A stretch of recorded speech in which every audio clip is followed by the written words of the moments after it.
Okay, I know what you guys are thinking. তোমরা ভাবছো that আমি তোমাদের সাথে মিথ্যা কথা বলছি, or I'm trying to lie to you, or clickbaiting you to watch my video.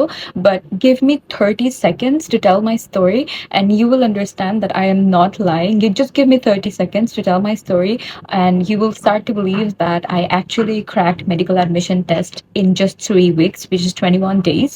And if you don't believe me, even after hearing my story, you can stop watching this video. No one's forcing you.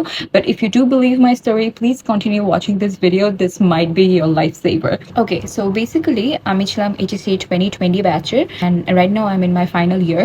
So basically, আমার হচ্ছে মেডিকেলে পড়ার কোনো ইচ্ছা ছিল না। So আমার plan ছিল বাইরে পড়ার। তো এই জন্য আমার whole focus during the admission time ছিল হচ্ছে বাইরে অ্যাপ্লিকেশন করার। অ্যান্ড আলহামদুলিল্লাহ, আমি মেডিকেল অ্যাডমিশন টেস্টের পরীক্ষার আগেই হচ্ছে আমি কোরিয়ান একটা ইউনিভার্সিটিতে, one of the top most Korean ইউনিভার্সিটিতে টিকে গিয়েছিলাম with full right scholarship, and it was a prestigious engineering college, যেখানে ওরা আমাকে অপরচুনিটি দিয়েছিল to study in any engineering field I wanted. So basically আমার কোনো রিজনই ছিল না মেডিকেল অ্যাডমিশন টেস্টের প্রিপারেশন নেওয়ার, বা হচ্ছে মেডিকেল অ্যাডমিশন টেস্টের জন্য কাজ করা, পড়া, ওর হচ্ছে কোনো কোচিং করা, ওর এনিথিং। সো আমার বেসিক্যালি কোনো রিজনই ছিল না। তোমরা হয়তো বিশ্বাস করবে না, বাট মেডিকেল অ্যাডমিশন টেস্টের প্রায় 1 মাস আগেও আমি হচ্ছে আইএলস এক্সাম দিয়েছিলাম, আমি এসএটি দিয়েছিলাম। সো আমার লিটারালি কোনো প্রিপারেশন ছিল না, কারণ আমার কোনো ইচ্ছাই ছিল না, বিকজ আমি অলরেডি একটা ইউনিভার্সিটিতে, একটা প্রেস্টিজিয়াস ইউনিভার্সিটিতে অলরেডি টিকে গিয়েছিলাম। So I literally had no reason to prepare for medical admission test. So that's why I did not have any prep, and I literally crammed, and then হচ্ছে I prepared in just 3 weeks and still cracked medical admission test in Bangladesh, alhamdulillah. So many of you might be curious that হচ্ছে আমি তাহলে last মিনিটে এসে কেন preparation নিলাম medical college অ্যাডমিশনের জন্য। তো basically long story short, it was kind of like a family pressure or no, honestly my parents are very supportive, but the problem was the backlashes that my family was getting, because হচ্ছে অনেকে বলছিল, society থেকে অনেকে বলছিল that হচ্ছে মেয়ে হচ্ছে medical, মানে মেয়ে হচ্ছে অ্যাডমিশন টেস্টের, বাংলাদেশে অ্যাডমিশন টেস্টে কোথাও টিকে নাই, তাই বাইরে পাঠাই দিচ্ছে। এই জন্য এরকম একটা অ্যালিগেশন দিচ্ছিল, যেটা আমার খুব খুব গায়ে লাগছিল, and I did not like it at all. So basically I wanted to prove them wrong that আমি এখানেও টিকে দেখাবো ইনশাআল্লাহ।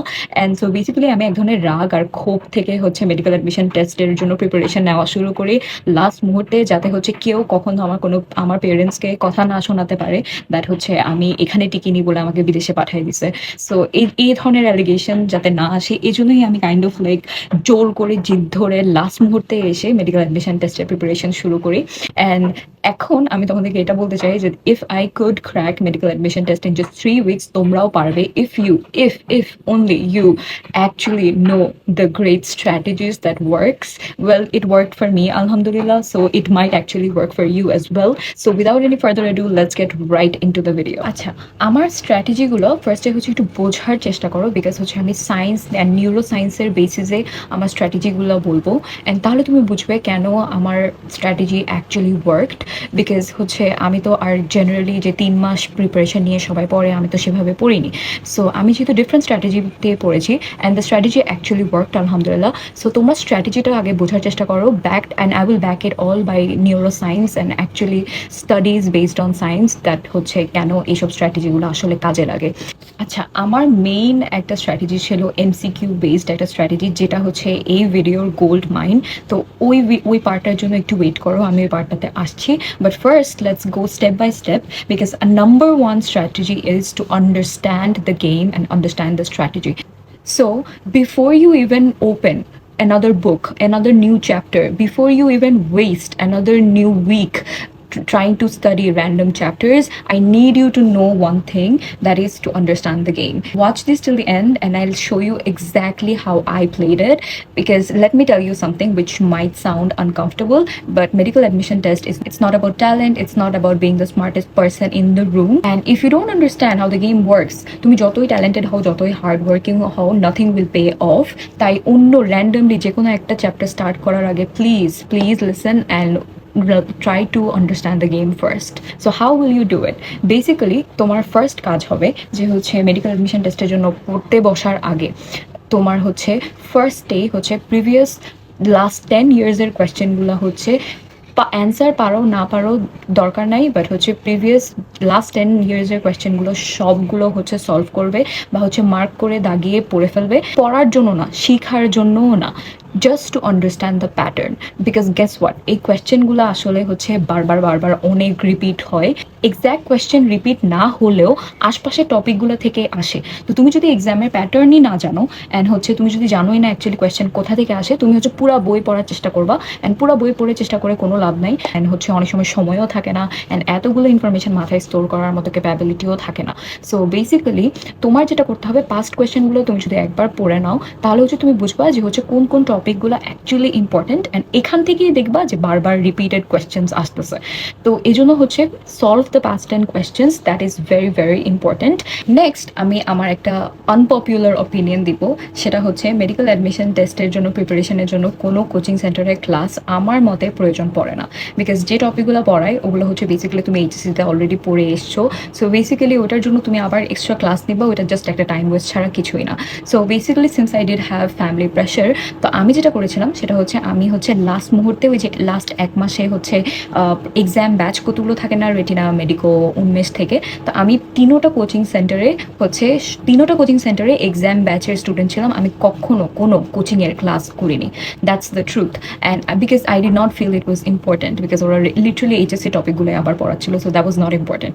সো বেসিক্যালি আমি ওগুলো কিছু পড়িনি, বাট আমি হচ্ছে এক্সাম ব্যাচগুলোতে ভর্তি ছিলাম।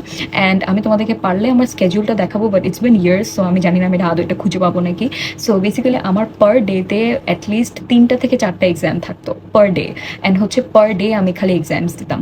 আমি এত এক্সাম দিছি, এত এমসিকিউ সলভ করেছি। সো বেসিক্যালি এরকম হতো যে আমি পার ডে মনে হয় 400-র মতো এমসিকিউ সলভ করতাম। এখন আমি তোমাদেরকে আরেকটা আনপপুলার অপিনিয়ন অ্যান্ড আরেকটা হার্ট অ্যাটাক দিব, সেটা হচ্ছে আমি সিন্স আমার সময় এতই কম ছিল, আমি কোনো মেইন বই পড়িনি, লিটারালি একটা মেইন বইও ধরিনি। ওখানের মধ্যে আমার ধুলো পড়েছিল, কারণ হচ্ছে ওয়েল অবভিয়াসলি, তো আমি কোনো মেইন বই পড়ি নাই। তো আমি অ্যাকচুয়ালি কী পড়েছি, সো বেসিক্যালি আমি যেটা করতাম সেটা হচ্ছে কোচিং সেন্টার থেকে এই ধরনের কিছু কনসেপ্ট বুক দিত, রাইট? অ্যান্ড হচ্ছে তো আমি কি করতাম, কনসেপ্ট বুকগুলো এভাবে ছিঁড়ে ফেলতাম, এভাবে ছিঁড়ে চ্যাপ্টার ওয়াইজ হচ্ছে ছিঁড়ে ফেলতাম। And let me tell you, royal guide is your best friend. এখন আমি কেন এই কথা বলছি সেটাও এক্সপ্লেন করবো। রয়্যাল গাইডের আরেকটা ব্যাপার হচ্ছে ওরা তো আর র্যান্ডমলি এমসিকিউ দেয় না, ওরা হচ্ছে বইয়ের থিওরি থেকে ইম্পর্টেন্ট লাইনগুলো থেকেই এমসিকিউগুলো বানায়। তো বেসিক্যালি তোমার কোনো টপিক মিস যাচ্ছে না, তুমি জাস্ট হচ্ছে অন্যভাবে শিখছো, তুমি হচ্ছে লাইনগুলো না পড়ে তুমি হচ্ছে কোয়েশ্চেন আকারে পড়াগুলো শিখছো। সো এই জন্য হচ্ছে তোমার ব্রেনের ট্রেনিংটা আরও বেটার হয়। অ্যান্ড এভাবে হচ্ছে it works for me, because আমি কোয়েশ্চেন আকারে কোনো পড়া শিখলেই হচ্ছে ওটা আমার আরও ভালো মনে থাকে। তো আমি যেটা করতাম সেটা হচ্ছে আমি এই চ্যাপ্টার ওয়াইজ হচ্ছে প্রত্যেকটা চ্যাপ্টার ছিঁড়ে ফেলতাম এভাবে।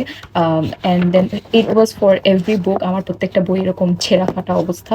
আমি অনেক কষ্টে এই বইগুলো খুঁজে বের করছি, বাট লাইক বিকজ এগুলো অনেক বছর আগের বই, বাট হচ্ছে আমি এরকম করে সবগুলো চ্যাপ্টার ছিঁড়ে ফেলতাম। অ্যান্ড এই দেখো লিটারালি একটুখানি আছে, তো আমি হচ্ছে চ্যাপ্টারগুলো ছিঁড়ে ফেলতাম। অ্যান্ড দেন হচ্ছে আমি যে কাজটা করতাম সেটা হচ্ছে আমি রয়্যাল গাইড নিয়ে আমি সিন্স আমি মেইন বই পড়তাম না, আমি হেভিলি ফোকাস ছিলাম রয়্যাল গাইডের উপর। কেন ফোকাস ছিলাম, বিকজ ওখানে ওরা পড়াতো না, মানে ওখানে ওরা থিওরি পড়াতো না, ওখানকার কোয়েশ্চেনগুলো থাকতো এমসিকিউ বেসড, অ্যান্ড আমি খালি এমসিকিউই সলভ করতাম। তো বেসিক্যালি ওখানে সব ধরনের এমসিকিউ থাকতো, পার চ্যাপ্টারে প্রায় হচ্ছে 500-600-র মতো এমসিকিউ থাকতো। তো আমি কি করতাম, এই বইগুলো হচ্ছে ছিঁড়তাম ফর থিওরি, অ্যান্ড দেন হচ্ছে এরপরে রয়্যাল গাইড থেকেও পেজ ছিঁড়ে পার চ্যাপ্টারে পেজ ছিঁড়ে এমসিকিউগুলো আর এই বইগুলো মিলে স্টেপলার করে লাইক চ্যাপ্টার ওয়াইজ আলাদা করে রাখতাম। এখন তোমরা জিজ্ঞেস করতে পারো why would I rely on concept বুকগুলো। সো কনসেপ্ট বুকগুলো হচ্ছে মেইন বই থেকেও আমার কাছে বেটার মনে হয়, কারণ হচ্ছে মেইন বইতে তো অনেক ইনফরমেশন অনেক কিছু, বাট কনসেপ্ট বুকগুলোতে যেটা হয় সেটা হচ্ছে ওরা শর্টকাটে দেয়, ইম্পর্টেন্ট টপিকগুলো দেয়, অ্যান্ড টেবিল আকারে দেয়। যেহেতু টেবিল আকারে দেয় তাহলে হচ্ছে মুখস্থ করতেও সুবিধা হয়, আর হচ্ছে ওরা অনেক নেমোনিক্স দেয়, মনে রাখার অনেক ট্রিক্স দেয়, যেগুলো হচ্ছে তোমার মেইন বইগুলোতে থাকে না। তাই হচ্ছে আমি কনসেপ্ট বুক আর রয়্যাল গাইড এই দুটাই ছিল আমার resource for every subject possible. আর আমি লিটারালি আর কিচ্ছু করিনি, আমি ওই স্টেপলার করা নোটসগুলোই খালি পড়ে যেতাম। অ্যান্ড সো এবার আসি আমার মেইন পয়েন্টে, দ্যাট হচ্ছে আমি পার ডে 400টা এমসিকিউ সলভ করা বাদেও আমি নিজেও আরও কয়শোটা এমসিকিউ খালি সলভ করতাম। আমি খালি এমসিকিউই সলভ করতাম, আমি থিওরি কমই পড়তাম, আমি খালি এমসিকিউই সলভ করতাম। অ্যান্ড কেন সেটা আমি এখন বুঝাই। সো বেসিক্যালি এটা হচ্ছে একটা কনসেপ্ট যেটাকে বলা হয় active recall. So active recall is basically তোমাকে জোর করবে যে হচ্ছে তুমি যাতে হচ্ছে তোমার ব্রেনকে ট্রেন করো। আচ্ছা, আমরা যখন যে কোনো কিছু পড়তে যাই বা যে কোনো একটা চ্যাপ্টার পড়তে যাই, তখন আমরা কি করি, চ্যাপ্টারটা হাইলাইট করতেছি, বারবার রিড করতেছি, মাথায় আদৌ কিছু ঢুকতেছে নাকি আমি জানি না, একটা প্যারাগ্রাফ পড়তে পড়তে আমি অলরেডি অন্য দুনিয়ায় চলে গিয়েছি। সো বেসিক্যালি এভাবে রিড করার থেকে তুমি যদি এমসিকিউ বেসড পড়াশোনা করো, যেটাতে তোমার ব্রেন অ্যাকচুয়ালি লাইক এক্সারসাইজ করছে তো মানে পড়াটা মনে রাখার জন্য বা মনে করার জন্য, that works way better than actually like হচ্ছে বসে বসে থিওরি মুখস্থ করা আর থিওরি পড়া আর থিওরি হাইলাইট করে পুরো বই ভরায় ফেলা। আচ্ছা, এমসিকিউর এর ব্যাপারটা হচ্ছে তুমি যখন হচ্ছে কোনো এমনি বই পড়ছো বা এমনি একটা চ্যাপ্টার পড়ছো, তুমি তোমার কোনো ফোর্স নাই যে হচ্ছে আমার এটা মুখস্থ করতে হবে এভাবে বা এভাবে মনে থাকে না। কিন্তু তুমি যদি এমসিকিউ বেসড পড়ো তখন যেটা হবে তোমার ব্রেন হচ্ছে জোর করে মনে করার চেষ্টা করবে, অ্যান্ড তখন তোমার ব্রেনের এক্সারসাইজ হবে, অ্যান্ড তখন তোমার সময়ও কম লাগবে।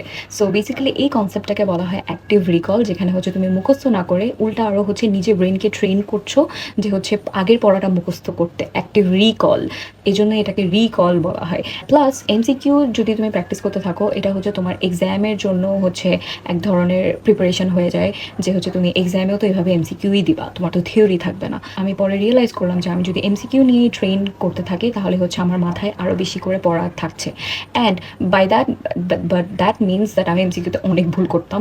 বাট রয়্যাল গাইডে হচ্ছে টপিক ওয়াইজ এত এমসিকিউ থাকতো, এত এমসিকিউ থাকতো, আমার পার্সোনালি যে জিনিসটা হয় সেটা হচ্ছে, এখনও যে জিনিসটা হয় সেটা হচ্ছে আমি একেবারে পড়তে পারি না। আমার হচ্ছে ইনস্টেড যদি আমাকে কোয়েশ্চেন আকারে শেখানো হয় ওইটা আমার আরও ভালো করে মনে থাকে। তাই হচ্ছে আমি ওই রয়্যাল গাইডের এমসিকিউগুলো পড়তাম, কারণ ওই কোয়েশ্চেন আকারে থাকলে আমার ব্রেনে আরও ইজিলি মনে থাকে। তখন আমার মাথায় এটাও থাকে যে হচ্ছে আল্লাহ এই অপশানটা কেন হলো না, এটা কেন হলো, এই অপশানটাই কেন কারেক্ট হলো। তো তখন তোমার ব্রেন অ্যাকচুয়ালি কাজ করে অ্যান্ড অ্যাকচুয়ালি থিঙ্ক করে।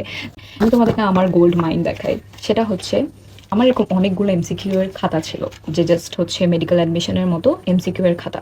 তো এটাতে আমি কি করতাম, প্রত্যেক দিন হচ্ছে এক্সামস দিতাম, এমসিকিউ এক্সামস দিতাম, অ্যান্ড নিজেই মার্ক করতাম, নিজেই চেক করতাম, অ্যান্ড অনেকগুলো ভুল হতো। বাট ভুল হওয়াটাই অ্যাকচুয়ালি আরও তোমার জন্য ভালো, বিকজ ভুল হওয়া is kind of like a gold mind. তখন তোমার ব্রেনে আরও মাথায় সেট হয়ে আছে যে আচ্ছা আমি এই টপিকটা জানি না, আমার এটা নিয়ে আরও পড়তে হবে। অ্যান্ড তখন একবার ভুল করলে তোমার হচ্ছে আরও আসলে ওইটা আর তুমি জীবনে আর ভুল করবে না, বিকজ তুমি একবার ওই জিনিসটা ভুল করে ফেলেছো, তোমার মাথায় ওটা সেট হয়ে গিয়েছে যে আমি এটা ভুল করছি, so this is the wrong answer. তো এই জন্য তোমার অলরেডি তোমার রাইট অ্যান্সারটা তোমার মাথায় গেঁথে যায়।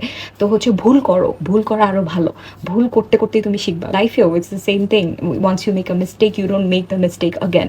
সো দ্যাটস ওয়াই আমি হচ্ছে যথেষ্ট এমসিকিউ সলভ করতাম, অনেকগুলো ভুল হতো, বাট স্টিল যেটা হতো সেটা হচ্ছে আমি সেম মিস্টেকটা আর কখনো রিপিট হতো না। সো আরেকটা ব্যাপার আমি যেটা ফলো করতাম যে হচ্ছে আমার যে ভুলগুলো সেটার জন্য আমি একটা ভুলের খাতা রাখতাম, যেখানে মধ্যে আমি বারবার ওই লাইনটা লিখতাম যে হচ্ছে এই জিনিসটা আমি ভুল করছি, তো হচ্ছে এই লাইনটা লিখে রাখতাম। তো হচ্ছে পরে আমি ওইটা রিভাইজ করতাম। তারপরে হচ্ছে আরেকটা কাজ করতাম যে হচ্ছে আমি যে পার্টটা ভুল করেছি সেটা হচ্ছে আমার ওই যে স্টেপলা করা নোট আছে না, ওখানের মধ্যে 300টা স্টার দিয়ে ওই পার্টটা মার্ক করে রাখতাম যে আমি এই পার্টটা ভুল করছি, এটা আমার জানতে হবে। তো হচ্ছে এরপরে আমি আবার যখন ওটা রিভাইজ দিতাম তখন ওইটা আমার মাথায় থেকে অটোমেটিক্যালি সেট হয়ে যেত, অ্যান্ড আমি আর সেম মিস্টেকটা কখনো করতাম না, আলহামদুলিল্লাহ। সো বেসিক্যালি এই সিস্টেমটা actually works if you study based on MCQ rather than theory based পড়া। এই জন্য হচ্ছে আমার মেডিকেলের জন্য কোনো অ্যাকচুয়াল লাইক হচ্ছে রিয়েল বুকগুলো পড়া লাগে নাই, মেইন বইগুলো পড়া লাগে নাই, কারণ আমি মেইন বইয়ের কোয়েশ্চেনগুলাই এমসিকিউ আকারে পড়েছি। So basically it's not like আমি আসলে মেইন বই পড়ি নাই, ইটস জাস্ট আমি ডিফারেন্ট ওয়েতে পড়েছি, and that worked perfectly for me and it saved my time so much. আচ্ছা, এবার আসি হচ্ছে আমরা কিছু সাবজেক্ট ওয়াইজ প্রিপারেশনে। ইভেন দো আমার প্রত্যেকটা হচ্ছে পড়া বেসিক্যালি আমি তো বলেইছি রয়্যাল গাইড বেসড ছিল, আমি হচ্ছে কনসেপ্ট বুক আর রয়্যাল গাইডই পড়তাম। আর হচ্ছে কনসেপ্ট বুকে যদি কোনো হচ্ছে ইনফরমেশন মিসিং থাকতো আমি সেটা হচ্ছে পোস্ট ইট নোট দিয়ে ওখানের মধ্যে লিখে রাখতাম। তো এসেনশিয়ালি আমার অ্যাকচুয়ালি কোনো ইনফরমেশন মিস যেত না। অ্যান্ড সেকেন্ডলি আমরা এখন একটু কাইন্ড অফ সাবজেক্ট ওয়াইজ কীভাবে প্রিপারেশন নেওয়া যায় ওটা নিয়ে একটু কথা বলি। তার আগে তোমাদের হচ্ছে এক্সামের স্ট্রাকচারটা জানতে হবে, উইচ আই থিঙ্ক তোমরা অলরেডি অনেকেই জানো, বিকজ তোমরা হচ্ছে মেডিকেল অ্যাডমিশন টেস্টের জন্য প্রিপারেশন নিবা, তো কাইন্ডলি তোমরা অলরেডি জানো। সো বেসিক্যালি তোমার বায়োলজির জন্য 30 মার্কস থাকে, কেমিস্ট্রির জন্য 25, ফিজিক্সের জন্য 20, ইংলিশের জন্য 15, অ্যান্ড জিকের জন্য 10। সো বেসিক্যালি তোমার এই 5টা সাবজেক্টের উপরেই হচ্ছে ইম্পর্টেন্স দেওয়া লাগবে। আচ্ছা, তো আমি প্রথমেই যেটা বলেছিলাম যে হচ্ছে তোমরা 5-10 বছরের কোয়েশ্চেন হচ্ছে পড়ে ফেলবা, যাতে হচ্ছে তুমি প্যাটার্নটা বুঝতে পারবা, কোন কোন টপিকগুলো ইম্পর্টেন্ট ওটা জানতে পারবা। সো বেসিক্যালি এভাবে আমরা সাবজেক্ট ওয়াইজ হচ্ছে প্ল্যানিংয়ে আগাই। যে ধরো হচ্ছে লেটস স্টার্ট উইথ ফিজিক্স।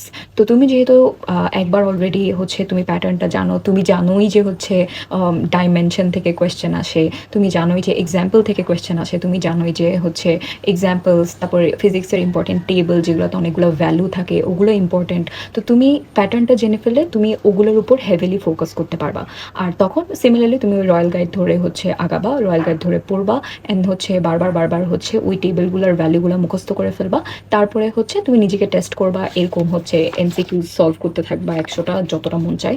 তারপরে হচ্ছে ফিজিক্সের ক্ষেত্রে তুমি ইসাক স্যারের বই পড়তে পারো ইফ যদি তুমি থিওরি বেসড ওভাবে পড়তে চাও।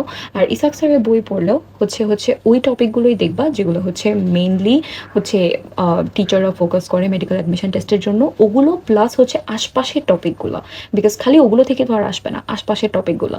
তো হচ্ছে তুমি আশপাশের টপিকগুলো সহ পড়ে ফেললা। তারপরে হচ্ছে তুমি কমপ্লিটলি হচ্ছে এমসিকিউ বেসড পড়াশোনা করলা, ইম্পর্টেন্ট টেবল, এক্সাম্পলস অ্যান্ড হচ্ছে ডাইমেনশনস, ভ্যালু, কিছু সিলেক্টিভ কোয়েশ্চেন থাকে ওখান থেকেই মেইনলি কোয়েশ্চেন আসে বেসিক্যালি। তো তোমার ফিজিক্সের জন্য এত মাথা ব্যথা করতে হবে না, ফিজিক্সে এমন কোনো কোয়েশ্চেন দিবে না যেটার জন্য তোমার হচ্ছে ক্যালকুলেটর, ব্রেইনের হিউম্যান ক্যালকুলেটর হয়ে যাওয়া লাগবে। So physics is kind of easy in that aspect. About biology নিয়ে কথা বলতে গেলেও it's the same thing, because হচ্ছে তোমাদের হচ্ছে আমি বলেছি যে হচ্ছে তোমরা রয়্যাল গাইড বেস পড়বা, কারণ ওখানে চ্যাপ্টারগুলাই থাকে, বাট হচ্ছে চ্যাপ্টারের পড়া না দিয়ে ওরা হচ্ছে কোয়েশ্চেন আকারে হচ্ছে চ্যাপ্টারটা পড়ায়, তাহলে হচ্ছে মনে থাকে। এখন হচ্ছে বায়োলজির ক্ষেত্রে যে জিনিসটা আসলে অনেক ইম্পর্টেন্ট সেটা হচ্ছে এক্সাম্পলস। এক্সাম্পলস এত এত এত এত বেশি ইম্পর্টেন্ট। তো আর হচ্ছে আরেকটা ব্যাপার হচ্ছে এটা হচ্ছে আমি আমার একটা অ্যাডমিশন স্টুডেন্ট থেকে এনেছি, so it's not my book, but basically এসব বইগুলোতে যেটার কারণে আমি বলি যে হচ্ছে মেইন বই থেকে এসব বইগুলো আরও বেটার, কারণ হচ্ছে খেয়াল করো যে হচ্ছে এই বইগুলোতে তোমাকে ইনফরমেশনগুলো টেবল আকারে দেওয়া থাকে বা মুখস্থ করার টেকনিকগুলো দেওয়া থাকে। তো মুখস্থ করার টেকনিকগুলো দেওয়া থাকলে এভাবে হচ্ছে শিখতে পারলে আরও ইজি হয়ে যায়। তো তুমি হচ্ছে এভাবে একবার মুখস্থ করবা যেগুলো হচ্ছে ইম্পর্টেন্ট, আর হচ্ছে দেন হচ্ছে এমসিকিউ বেস নিজেকে খালি টেস্ট করবা, ভুল করবা আবার শিখবা, আবার ভুল করবা আবার শিখবা। অ্যান্ড এভাবেই হচ্ছে আমি হচ্ছে আমার পার সাবজেক্ট পড়তাম, অ্যান্ড হচ্ছে আমি হেভিলি রিলাই করতাম এই কনসেপ্ট বুকগুলোতে, কারণ হচ্ছে এগুলো কমপ্লিটলি টেবল আকারে দেওয়া। সো ইটস লাইক তোমার নিজের নোট করা লাগছে না, কারণ নোট করার সময় কোথায়, এত নোট করবাই বা কীভাবে, এত চ্যাপ্টার কোথা থেকে নোট করবা, যেখানে তোমার এখানের মধ্যে হচ্ছে টেবলে করে সবগুলো ইনফরমেশন দেওয়া আছে, নোটগুলো করাই আছে। Why do the extra work? Just হচ্ছে এক্সাম দিবা আর হচ্ছে কনসেপ্ট বুকগুলো পড়বা আর নিজে আরও 100টা এমসিকিউ সলভ করবা। Next let's talk about chemistry. Same topic, same exact strategy, তুমি এমসিকিউ বেসড পড়বা, বাট হচ্ছে থিওরির জন্য যেটা করতে পারো সেটা হচ্ছে এই যে আবার সেই কনসেপ্ট বুক যেখানের মধ্যে হচ্ছে তোমার টেবল করে ইম্পর্টেন্ট ইনফরমেশনগুলো দেওয়া আছে, অ্যান্ড হচ্ছে তুমি ওই ইম্পর্টেন্ট টপিকগুলোই পড়বা। আর বিয়ার ইন মাইন্ড, এইচএসসিতে আমরা কিছু চ্যাপ্টার খুব আনইম্পর্টেন্ট ভাবতাম না, যেমন হচ্ছে ক্রিস্টালয়েড, তারপর ওই টপিকগুলোকে যেমন ভোকেশনাল কেমিস্ট্রি, মানে লাস্টের দিকে চ্যাপ্টারগুলো, আর এনভায়রনমেন্টাল কেমিস্ট্রি, এই চ্যাপ্টারগুলোকে আমরা আনইম্পর্টেন্ট ভাবতাম, বাট আনআইরনিক্যালি মেডিকেল অ্যাডমিশন টেস্টের জন্য ওই চ্যাপ্টারগুলো আসলে ইম্পর্টেন্ট। তো হচ্ছে তুমি ওই চ্যাপ্টারগুলো পড়বা, সাথে হচ্ছে যথেষ্ট এক্সাম্পল পড়ে রাখবা। তারপরে হচ্ছে তুমি আবার সেই এমসিকিউ বেসড পড়াশোনা শুরু করে দিবা। তারপরে হচ্ছে তোমার যেহেতু ওই টেবলগুলো মুখস্থ করতে হবে, তাই হচ্ছে এই দেখো টেবল ওয়াইজ হচ্ছে পড়ে ফেলবা, খালি just go for the tables and example, and ওরা নেমোনিক্স দিয়ে দেয় মনে রাখার সুবিধার জন্য। এই যে এইভাবেই হচ্ছে টেবলগুলো দেওয়া, তাই হচ্ছে আমি কনসেপ্ট বুক এত বেশি পছন্দ করতাম, মেইন বইয়ের থেকে বেশি কনসেপ্ট বুকগুলোই পছন্দ করতাম। অ্যান্ড ওখানে অনেক সময় ইনফরমেশন মিসিং থাকে যেটা আমি পরে অ্যাড করে নিতাম যখন হচ্ছে আমি এমসিকিউগুলো সলভ করতাম রয়্যাল গাইড থেকে। তো বেসিক্যালি এভাবেই হচ্ছে আমি কেমিস্ট্রিও পড়েছি। সো বেসিক্যালি আমি হচ্ছে খালি এমসিকিউ সলভ করতাম, and it's kind of funny but it actually worked, please believe me, it works. তুমি হচ্ছে রিড করে এক একটা প্যারাগ্রাফ এতবার পড়ার থেকে হচ্ছে কোয়েশ্চেন আকারে পড়ো, তোমার জন্যই সুবিধা, তোমার মাথায় ভালো করে মনে থাকবে, তোমার মাথায় জোর করে হচ্ছে পড়াগুলো মাথায় না চাইলেও দেখবা সেট হয়ে আছে, ঘুমের মধ্যেও হচ্ছে পড়াগুলো ঘুরছে মাথার মধ্যে। Now let's talk about English. আচ্ছা, সো বেসিক্যালি ইভেন দো আলহামদুলিল্লাহ আমি ইংলিশ ভার্জন স্টুডেন্ট ছিলাম, সো আমার জন্য ইংলিশ একটু রিলেটিভলি ইজি ছিল, বাট ইভেন দো তাও আমার ইংলিশের জন্য প্রিপারেশন তো অবভিয়াসলি নেওয়া লেগেছে। তো আমি যেটা বলবো সেটা হচ্ছে ইংলিশে গদবাঁধা রুলস মুখস্থ করতে যেও না প্লিজ, বিকজ হচ্ছে অনেক গদবাঁধা রুলস থাকে হচ্ছে তোমার বইগুলোতে, তারপরে হচ্ছে ইভেন কোচিং সেন্টারের বইগুলোতেও হচ্ছে অনেক গদবাঁধা রুলস থাকে, বাট রুলসগুলো না মুখস্থ করার চেষ্টা না করে তুমি প্র্যাকটিস করো। ওই রুলসগুলোর পরপরই নিচেই হচ্ছে এমসিকিউ থাকতো, তো হচ্ছে প্র্যাকটিস করো, এমসিকিউগুলো প্র্যাকটিস করো rather than trying to memorise that হচ্ছে subject plus verb plus object. এই রুলসগুলো মুখস্থ না করে হচ্ছে প্র্যাকটিস করো। প্র্যাকটিস করলে দেখবা আরও হচ্ছে তোমার মনে থাকতেছে, কারণ রুলগুলো তোমার অ্যাকচুয়ালি মনে থাকবে না। আর হচ্ছে ইংলিশের জন্য ইডিয়ামস আসে, ফ্রেজেস আসে, তো ওই লিস্ট কতগুলো থাকে ওগুলো কোচিং সেন্টারের বইগুলোতেই থাকে। দ্যাট হচ্ছে ইডিয়ামস, ফ্রেজেস, যেগুলো এইচএসসি সিলেবাসের বাইরে, যেমন হচ্ছে একটা ফ্রেজ দিয়ে দেয় অথবা হচ্ছে সেন্টেন্স কারেকশন দেয়। তো হচ্ছে তুমি ওগুলো প্র্যাকটিস করতে হবে। ওগুলো তুমি যতই রুলস মুখস্থ করো তোমার ওগুলো অত কাজে আসবে না unless you practice yourself. তো হচ্ছে সিন্স ইংলিশের সিলেবাসটা একটু এইচএসসির থেকে একটু ডিফারেন্ট, তাই হচ্ছে ইংলিশে একটু ফোকাস দাও যদি it's one of your weak subjects. আর ইংলিশের জন্য যে জিনিসটা দেখবা সেটা হচ্ছে পাঁচ কোয়েশ্চেন তো অবভিয়াসলি দেখবা, সাথে হচ্ছে বিসিএস এর কোয়েশ্চেনগুলোও দেখে রাখবা। বিসিএস ভার্সিটি এক্সামগুলো, ইউনিভার্সিটির এক্সামগুলো, তারপরে হচ্ছে বিসিএস আর হচ্ছে মেডিকেল অ্যাডমিশন টেস্টের পাস কোয়েশ্চেনগুলো তো অবভিয়াসলি দেখবাই। বিসিএস এর ওগুলো থেকেও অ্যাকচুয়ালি কোয়েশ্চেন আসে, তাই বিসিএস এর কোয়েশ্চেনগুলোও দেখে রাখবা, ভার্সিটি কোয়েশ্চেনগুলোও দেখে রাখবা। আর এটা মাথায় রাখবা যে এইচএসসির প্যাটার্নটা থাকে না ইউজুয়ালি ইংলিশের ক্ষেত্রে মেডিকেল অ্যাডমিশন টেস্টে। তো রুলসের উপর ফোকাস না করে try to focus on practice more. Next আসি হচ্ছে আমরা জিকে নিয়ে, উইচ ইজ জেনারেল নলেজ। এটা নিয়ে অনেকে অনেক প্যারা খায়, বাট জিকে নিয়ে অ্যাকচুয়ালি প্যারা খাওয়ার কিছু নেই। আমি হচ্ছে জাস্ট এই একটা বই পড়তাম, সেটা হচ্ছে ওইটাও কোচিং সেন্টার থেকে, মেডিকো থেকে ছিল, জাস্ট একটা বই পড়তাম। অ্যান্ড হচ্ছে সিন্স এখানের মধ্যেও বিসিএস এক্সাম কোয়েশ্চেনগুলো আছে আর এমসিকিউ আকারে আছে, তো আমি হচ্ছে খালি এমসিকিউগুলো পড়তাম। আর হচ্ছে এখানকার একটা ভালো দিক হচ্ছে তোমার হচ্ছে কোয়েশ্চেনগুলোর পাশে হচ্ছে তোমার মানে কোয়েশ্চেনগুলোর সাথে অ্যান্সার মার্ক করা থাকে না, তো তুমি you can test yourself এসব এমসিকিউ বেসড খাতাগুলো দিয়ে নিজে নিজে টেস্ট করবা, তারপর ভুল করবা, তারপর শিখবা। কিছু ওদের ফেভারিট টপিক থাকেই। ওয়েল, আরেকটা ব্যাপার হচ্ছে it will be controversial, but হচ্ছে সরকার পতনের পরে, জুলাই মুভমেন্টের পরে অনেকগুলো টপিকই হচ্ছে চেঞ্জ হবে এখন। সো ওইটার দিকে একটু খেয়াল রাখিও। বাট হচ্ছে তো ওইটা হলো তো আরও ভালো অনেস্টলি, কারণ হচ্ছে তাহলে তোমার টপিকস কমে যাবে। বাট হচ্ছে এভাবেই তুমি হচ্ছে এমসিকিউ বেসড হচ্ছে খালি জিকে পড়বা। আর একটা কথা সবসময় মাথায় রাখবা, জিকে এভরিডে পড়া লাগবে, এভরিডে উইদাউট আ মিস। কখনো জিকে মিস করবা না, প্রত্যেক দিন তুমি জিকে পড়বা। প্রত্যেক দিন তুমি জিকের কোনো না কোনো টপিক থেকে অনেকগুলো এমসিকিউ শিখে রাখবা। আর জিকের প্র্যাকটিসটা কখনো শেষের দিকের জন্য রেখে দেবা না, কখনোই না, কারণ তখন তোমার মাথায় আর পড়া থাকবে না, ঢুকবে না। আর তুমি যদি জিকের ব্যাপারগুলো স্টোরি আকারেই শিখো, স্টোরি আকারেই মনে রাখো, দেখবে যে তোমার অ্যাকচুয়ালি আসলে ইজি লাগছে এগুলো মনে রাখতে। আর তাই হচ্ছে জিকে এভরিডে পড়বা, স্টোরি আকারেই পড়বা। স্ট্রেস নিয়ে পড়ে লাভ নাই, stress will not bring any good, so stress নিয়ে পড়ার কিছু নাই। আচ্ছা, এবার আসি হচ্ছে one of the most important thing which is your schedule, যে হচ্ছে তুমি কোন সময় কি পড়বা আর কয় ঘন্টা করে পড়বা, কতক্ষণ পড়বা, কি পড়বা, কোন কোন সাবজেক্ট কোন দিন পড়বা। তো এবার আসি হচ্ছে আমি যে প্ল্যানটা ফলো করতাম সেটা হচ্ছে আমি অনেক অনেক অনেক ঘন্টা পড়তাম অনেস্টলি, বিকজ হচ্ছে আমি তো অবভিয়াসলি শেষের দিকে প্রিপারেশন নিচ্ছিলাম, তো আমি অনেক ঘন্টা পড়তাম। আমি প্রায় জাস্ট 4 to 5 আওয়ার্সের মতো ঘুমাতাম। আর rest of the time I use to try to dedicate for studying. আর হচ্ছে নামাজ কালাম খাওয়া দাওয়া ওগুলোতে 1-2 ঘন্টার মতো চলে যেত, বাকি হোল টাইমটা হচ্ছে আমি পড়তাম। অ্যান্ড হচ্ছে তোমাদেরও ওই কাজটাই করা লাগবে, যেহেতু ইটস আ ন্যাশনাল এক্সাম, তোমার কম্পিটিটর্স অনেক বেশি। এটা এমন একটা এক্সাম যেখানের মধ্যে তোমার একটা সিটের জন্য প্রায় তোমরা 25 জন হচ্ছে লড়াই করছো। So it is a important exam, তাই হচ্ছে অনেক অনেক ঘন্টা তোমার ইনভেস্ট করা লাগবে, এটা তোমার ডিল করতেই হবে। অ্যান্ড এটা সবাই করে আসছে, তুমিও করতে হবে, তোমারও করতে হবে। সো বেসিক্যালি আমার যে রুটিনটা ছিল সেটা আমার জন্য অনেক ইজি ছিল আমার রুটিনটা বানানো, বিকজ হচ্ছে আমি তো এক্সাম ব্যাচগুলোতে ভর্তি ছিলাম, কোচিংয়ের এক্সাম ব্যাচগুলোতে। তো আমি যেটা করতাম, ওই কোচিংয়ের ব্যাচের যে হচ্ছে সিলেবাসটা থাকতো যে আজকের দিনে এই টপিকের উপর এক্সাম হবে, আমি ওই টপিকটাই পড়ে ফেলতাম, তাহলে হচ্ছে আমার রুটিন ওভাবেই হয়ে যেত। আর কিছু পড়া রাখতাম যেটা আমি হচ্ছে আমার নিজের স্কেডিউল অনুযায়ী পড়তাম, নিজের স্কেডিউল অনুযায়ী, নট কোচিংয়ের স্কেডিউল অনুযায়ী। তো আমার রুমে বেসিক্যালি একটা এত বড় হোয়াইট বোর্ড ছিল, যেখানের মধ্যে আমি হচ্ছে মার্কার দিয়ে লিখে রাখতাম যে আমার আজকে কী কী পড়া লাগবে, অ্যান্ড হচ্ছে আজকে কী কী এক্সাম আছে, আর আমার কী কী পড়া লাগবে। দেন হচ্ছে আমি ফার্স্ট ডে হচ্ছে সকালে উঠে এই কাজটা করে ফেলতাম, যে আমার একটা প্ল্যান, কারণ তুমি প্ল্যান ছাড়া যদি আগাও খালি টাইম ওয়েস্টই হবে, আর কিচ্ছু হবে না। তো হচ্ছে আমি পুরো প্ল্যান রেডি করে রাখতাম। আমার ধরো সকাল 9:30 একটা এক্সাম আছে, তো ওই 9:30 এক্সামের আগে আমি হচ্ছে 1-2 ঘন্টা ওই টপিকের উপরেই পড়তাম। এরপরে হচ্ছে নিজের পড়া পড়তাম, এরপরে আবার আরেকটা কোচিং সেন্টারে এক্সাম থাকতো, তো এরপরে আমি হচ্ছে ওই এক্সামের জন্য আবার 1-2 ঘন্টা প্রেপ নিতাম। এভাবেই হচ্ছে আমি প্রেপ নিয়ে হচ্ছে নিজে নিজে পড়তাম। আর সকালে আমি যে কাজটা কাজটা করতাম সেটা হচ্ছে ওই হোল প্ল্যানের পরপরই হচ্ছে আমি এর আগের দিন রাতে বা এর আগের দিন যা যা মিস্টেক্স করেছি, যা যা ভুল করেছি, যেগুলো আমার মনে থাকতেছিল না, ওগুলো আমি রিভিশন দিতাম। সকালবেলা উঠে আমি ফার্স্টে রিভিশন দিয়ে দিতাম। এরপরে হচ্ছে ওই যে চ্যাপ্টার ওয়াইজ হচ্ছে ওরা তো কোচিং সেন্টারগুলোতে তো হচ্ছে তোমার চ্যাপ্টার ওয়াইজ এক্সামই নেয়, তো তোমার চ্যাপ্টারগুলো তো পড়া হয়ে যাচ্ছে। তো হচ্ছে আমি চ্যাপ্টার ওয়াইজ এরপর এমসিকিউগুলো পড়তাম। এরপরে হচ্ছে সন্ধ্যার দিকে এসে আমি হচ্ছে প্রায় 100 মার্কের এক্সামস দিতাম নিজে নিজে, এরকম। ওটা কমপ্লিটলি নিজের এক্সাম, কোনো কোচিং সেন্টারের এক্সাম না, আমি নিজে নিজে এক্সাম দিতাম। আরেকটা কাজ আমি করতাম সেটা হচ্ছে যে আমার কিছু টু ডু লিস্টে বা একটা খাতার মধ্যে হচ্ছে আমার সবগুলো চ্যাপ্টার হচ্ছে লেখা থাকতো, মানে চ্যাপ্টারের নামগুলো লেখা থাকতো। এরপরে আমি কি করতাম, প্রত্যেকটা চ্যাপ্টার রিভিশন একবার শেষ হলে আমি একটা টিক দিতাম, এরপর আরেকবার রিভিশন শেষ হলে আমি আরেকটা ডাবল টিক দিতাম।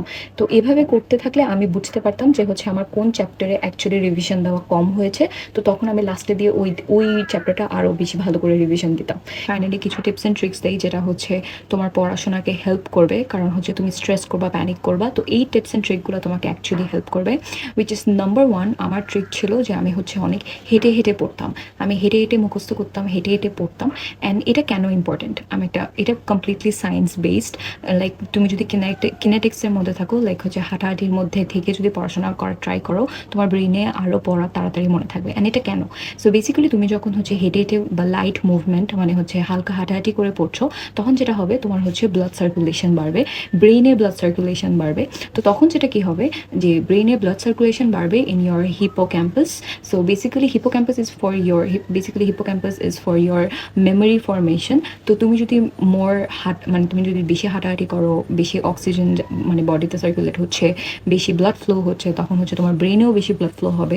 অ্যান্ড হচ্ছে তখন তুমি হচ্ছে আরও ইজিলি পড়া মনে রাখতে পারবা।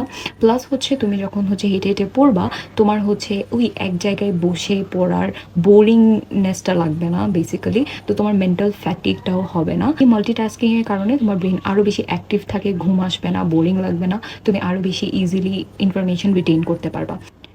আর হাঁটাহাঁটি করার আরেকটা বেনিফিট হচ্ছে তুমি যত বেশি হাঁটাহাঁটি করবা, তখন হচ্ছে যত বেশি মুভমেন্ট করবা, তোমার হচ্ছে কর্টিসল লেভেলটা একটু কমে যাবে। কর্টিসল বেসিক্যালি হচ্ছে স্ট্রেস হরমোন, যেটা তোমাকে হচ্ছে আরও বেশি স্ট্রেসড অ্যান্ড প্যানিকড রাখছে বা এংজাইটি ইন্ডিউস করছে। তো তুমি এই জন্য হাঁটাহাঁটি করে যদি আরও পড়ো, তখন তোমার জন্য আরও সুবিধা, তোমার স্ট্রেস রিলিভও হবে একটু। About another important technique, which is Pomodoro technique, which is basically you study for 25 minutes and then take a break for 5 minutes. তাহলে হচ্ছে তুমি you will not be burned out, বেশিক্ষণ পড়তে পড়তে মাথাও জ্যাম হয়ে যাবে না। This is also a science based technique that actually works, and many of the students across the world uses this method. তো হচ্ছে তোমরা এই মেথডটা ইউজ করতে পারো। ধরো হচ্ছে 25 মিনিট পড়লা, 5 মিনিট ব্রেক নিবা, অথবা হচ্ছে 55 মিনিট পড়লা, 5 মিনিট ব্রেক নিবা, এরপর আবার শুরু করবা। মানে 5 মিনিটের ব্রেকটা যাতে হচ্ছে আবার 10 ঘন্টার রিলস দেখার ব্রেক না হয়ে যায়, সো ওই দিক দিয়েও খেয়াল রাখবা। And yeah, so this is Pomodoro technique that you can use, and that helped me as well. আরেকটা ইম্পর্ট্যান্ট ফ্যাক্টর হচ্ছে কোচিং সেন্টার্সের এক্সাম দিতে গেলে অনেক অনেক ডিপ্রেসিং মার্কস আসে। অনেক ট্যালেন্টেড স্টুডেন্ট, তাও অনেক ডিপ্রেসিং মার্কস আসে, র্যাঙ্কিং 10,000 8,000-এর দিকে চলে যায়। অ্যান্ড ওগুলোকে প্লিজ সিরিয়াসলি নিও না, কারণ হচ্ছে আমি নিজেও এরকম অনেক এক্সাম দিয়ে হচ্ছে 6,000 র্যাঙ্কিং বা হচ্ছে 6,500 7,000 র্যাঙ্কিং, এরকম র্যাঙ্কিং থাকতো। অ্যান্ড তখন আমার আব্বু আমাকে বলতো যে হচ্ছে তোমার এক্সামের এই অবস্থা, তোমার এরকম র্যাঙ্কিং দিয়ে তুমি হচ্ছে বাংলাদেশে 4,500 5,000 সিটের মধ্যে কীভাবে ঢুকবা, তুমি তো হচ্ছে তোমার র্যাঙ্ক তো 4,500 5,000-এর বাইরেই, তো তুমি কীভাবে টিকবা। তো basically please don't take those seriously, কারণ হচ্ছে ইভেন আমার ওই অবস্থাতেও হচ্ছে এত বাজে র্যাঙ্কিং আসলেও হচ্ছে আলহামদুলিল্লাহ আমি টিকে গিয়েছি। পরে আস্তে আস্তে অবভিয়াসলি স্কোরগুলো ইম্প্রুভ হয়, অ্যান্ড আমি র্যাঙ্ক করি, অ্যান্ড আমি টপ 100-এর মধ্যে হচ্ছে আমার র্যাঙ্কিংস চলে আসতো, সো উইচ ওয়াজ গ্রেট। তো আস্তে আস্তে, but please don't be depressed about কোচিংয়ের এক্সামের মার্ক অ্যান্ড স্কোরগুলো নিয়ে। Don't be depressed, it's okay, ভুলগুলো থেকেই তুমি শিখবা। বাট ওই এক্সামগুলোতে যে ভুলগুলো করেছো ওটা ওভাবে রেখে দিও না, ওটাই হচ্ছে শিখে আবার নোট করে বা ভুলের খাতায় লিখে রেখো। এবার আসি one of the most important পার্টে, সেটা হচ্ছে এক্সাম হল। তুমি যদি এক্সাম হলে স্ট্রেস নিয়ে এক্সাম দিতে বসো, তোমার যতই ভালো প্রিপারেশন থাকুক না কেন, you will not do good. Probably, আল্লাহ না করুক। বাট হচ্ছে এজন্য এক্সাম হলে স্ট্রেস ফ্রি থাকা অ্যান্ড কাম থাকা is actually very important. I remember আমার স্টোরিটা খুবই ফানি। I remember I was panicking so much. মানে আমার এক্সামের আগে ভোরবেলা আমি হচ্ছে আম্মু আব্বুর রুমে গিয়ে বলেছিলাম দ্যাট আমি এক্সাম দিব না, আমার দ্বারা হবে না, ইটস টু স্ট্রেসফুল, আমি পারবো না। অ্যান্ড আম্মু আব্বু আমাকে বলেছিল দ্যাট ঠিক আছে এক্সাম দেওয়ার দরকার নেই, সমস্যা নেই, তুমি ঘুমাই যাও। অ্যান্ড আমি অ্যাকচুয়ালি ঘুমিয়ে গেছিলাম। সো বেসিক্যালি এরপরে হচ্ছে আমি এক্সাম হলে যাই, অ্যান্ড এরপরে হচ্ছে আমার তো এক্সাম হলে তো ওরা অনেক আর্লি ঢুকায় ফেলে এক্সাম হলে আগে, মানে প্রায় 1-2 ঘন্টা আগে তোমাকে এক্সাম হলে ঢুকিয়ে রাখবে। তো ওই টাইমটাতে ওই 1-2 ঘন্টাতে তুমি হচ্ছে মানে পাগলের মতো হয়ে যাবা, বিকজ হচ্ছে তোমার মাথায় থাকবে যে আল্লাহ আমার এটা মনে নেই, আমার ওইটা মনে নেই। সো বেসিক্যালি তখন যে কাজটা করবা সেটা হচ্ছে do not try to focus on studies at all. তুমি হচ্ছে যেটা মনে আছে ওইটা একটু মাথায় হালকা পাতলা হচ্ছে মাথার মধ্যে একটু ঘুরাবা, মাথায়কে একটু ট্রেন করবা যে এটা এভাবেই। বাট হচ্ছে কোনো এমন কিছু নিয়ে স্ট্রেস করবা না যে আল্লাহ আমি তো ওইটা ভুলে গেছি, দরকার নেই। Because you don't even know that তুমি যেটা নিয়ে স্ট্রেস করতেছো ওটা আদৌ এক্সামে আসবে নাকি। তো ওইটা নিয়ে স্ট্রেস করার দরকার নেই। তুমি হচ্ছে অন্য কিছু নিয়ে চিন্তা করবা, দোয়া দুরুদ পড়বা, আর হচ্ছে স্ট্রেস ফ্রি থাকার চেষ্টা করবা, কাম থাকবা, ঠান্ডা মাথায় 1 থেকে 100 পর্যন্ত শুরু থেকে শেষ পর্যন্ত যেগুলো তুমি 100% কনফিডেন্ট ওগুলো হচ্ছে ফার্স্টে মার্ক করে ফেলবে। এরপর হচ্ছে তোমার যেগুলোতে ধরো 50-50 কনফিউশন ছিল, তো ওগুলো আস্তে আস্তে মার্ক করবা, একটু ডিডাকশন করে একটু মনে করার চেষ্টা করে ওগুলো মার্ক করার ট্রাই করবা। But remember that medical admission টেস্টে নেগেটিভ মার্কিং আছে -0.25। সো বেসিক্যালি ওটা মাথায় রাখবা। তাই হচ্ছে আন্দাজে হচ্ছে মার্ক করতে যেও না, ওটাতে তোমার নিজেরই ক্ষতি হবে। তো হচ্ছে একটু স্ট্র্যাটেজিক্যালি চিন্তা করে যে হচ্ছে এটা কি আসলেই হতে পারে। তুমি যদি মোটামুটি কনফিডেন্ট থাকো তাহলেই ওই কোয়েশ্চেনটা অ্যান্সার করবা, নয় করা দরকার নাই, কারণ শুধু শুধু মার্কস যাবে। আর আমরা সবাই জানি মেডিকেলে হচ্ছে 0.25 দিয়েও মেডিকেল অ্যাডমিশন টেস্টে অনেক তফাৎ হয়ে যায় রেজাল্টসের মধ্যে। তাই হচ্ছে রিস্ক নিবা না ওভাবে, চিন্তা ভাবনা করে হচ্ছে আগাবা। That is why it's so important to be calm when you are in your exam hall. অ্যান্ড হচ্ছে পানির বোতল অবভিয়াসলি নিয়ে যাবা, পানি খাবা, মাথা ঠান্ডা রাখবা। অ্যান্ড আশপাশে কী হচ্ছে তোমার একটু দেখার দরকার নেই, আশপাশে যা হবার হোক, do not care about it. তোমার হোল ফোকাস থাকবে in that 1 hour that will probably decide your entire life and career. মানে ক্যারিয়ারটা তোমার কমপ্লিটলি ডিপেন্ড করতেছে for that 1 hour. So please stay focused ওই 1 আওয়ারে। আর আরেকটা টেকনিক আমি যেটা ফলো করতাম সেটা হচ্ছে যে if I use to lose focus, আমি কি করতাম, I use two tap my brain, or like হচ্ছে আমি হচ্ছে হাত মানে হচ্ছে সাম সর্ট অফ মুভমেন্ট করতাম যাতে আমার ব্রেনটা হচ্ছে অ্যাক্টিভ থাকে। তো এটা আমি করতাম হচ্ছে ওই এক্সামের আগে যে 1-2 ঘন্টা টাইমটা থাকে ওই টাইমটাতে হচ্ছে আমি ছোটোখাটো লাইট এক্সারসাইজ ওর একটু মুভমেন্ট করতাম যাতে আমার ব্রেনটা হচ্ছে অ্যাকচুয়ালি অ্যাক্টিভ থাকে। অ্যান্ড দেন হচ্ছে আমি এমসিকিউতে জাম্প করতে পারি যাতে যখন কোয়েশ্চেন পেপার দিবে তখন। So basically summary of this video is আমি হেভিলি ফোকাসড ছিলাম basically on MCQ and exams. খালি এক্সামস দিতাম, এমসিকিউ দিতাম, মুখস্থ করতাম, আবার এমসিকিউ দিতাম, আবার এক্সাম দিতাম, খালি ওই লুপের মধ্যেই ছিলাম। And remember to please de-stress, panic হবে স্বাভাবিক, but please try to like have কোনো না কোনো mechanism or system that will help you de-stress and মানে যাতে তোমার স্ট্রেস বিল্ড আপ না করে। যেমন হচ্ছে আমি অনেক সময় ভোরবেলা ছাদে উঠে কিছুক্ষণ বসে থাকতাম বা হাঁটাহাঁটি করতাম, কোনো পড়াশোনা করতাম না, জাস্ট এমনি কিছুক্ষণ 10-15 মিনিট হাঁটাহাঁটি করে এসে তারপরে আবার পড়তে বসতাম। তো আর তুমি তোমার রুটিন তোমার মতো করেই ফলো করবা। তোমার যদি রাতে পড়তে ভালো লাগে তাহলে রাতেই পড়বা, যদি দিনে পড়তে ভালো লাগে তাহলে দিনেই পড়বা। পুরো ওই টাইমটার রুটিনটা তুমি তোমার মতোই কিউরেট করে নিও, কারো কথা শোনা দরকার নেই। ইয়োর স্কেডিউল বা তোমার ব্রেন কীভাবে ফাংশন করে সেটা তুমিই ভালো জানো, তাই হচ্ছে অন্যদের অ্যাডভাইস এই ক্ষেত্রে নেওয়ার দরকার নেই। স্কেডিউলটা তোমার মতো করেই সাজাও অ্যান্ড হচ্ছে তোমার মতো করেই তুমি পড়তে থাকো। আর হচ্ছে remember this is national level exam, so you have to be serious. Please lock in, অন্য যে কোনো টাইপের ডিস্ট্র্যাকশন থেকে নিজেকে সরিয়ে আনবা। কোনো টাইপ অফ ডিস্ট্র্যাকশন রাখা যাবে না ওই লাস্ট ইম্পর্টেন্ট ডেজগুলোতে। আর লাস্ট ইম্পর্টেন্ট ডেজগুলোতে জাস্ট খালি রিভিশনের মধ্যেই থাকবা, নতুন কিছু শেখার চেষ্টাও করবা না, কোনো দরকার নেই। আর হচ্ছে জাস্ট তোমার মতো করে হচ্ছে তুমি তোমার প্রিপারেশন নিতে থাকবা। অ্যান্ড হচ্ছে please please do not have any sort of distraction like I don't know friendship problems, relationship problems, ওগুলো সব বাদ, ওগুলো সব মেডিকেল অ্যাডমিশন টেস্টে পরে দেখা যাবে।